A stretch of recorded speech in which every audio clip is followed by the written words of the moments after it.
के जीती हूँ, तुम बस गए शहर। मैं यूं तड़प के जीती हूँ, तुम बस गए शहर।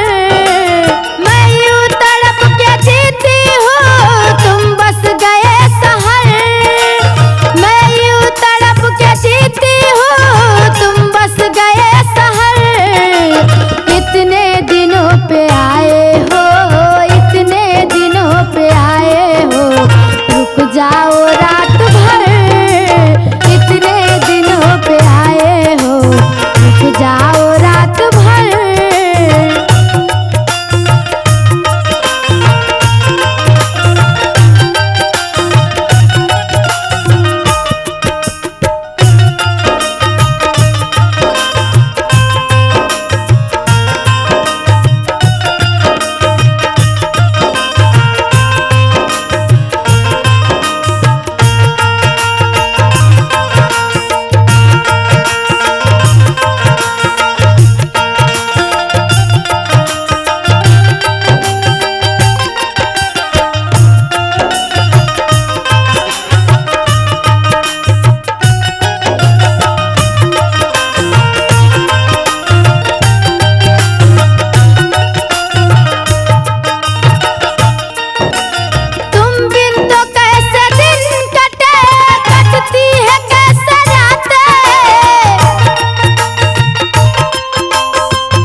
तुमको तो मेरे दर्द पर कुछ भी नहीं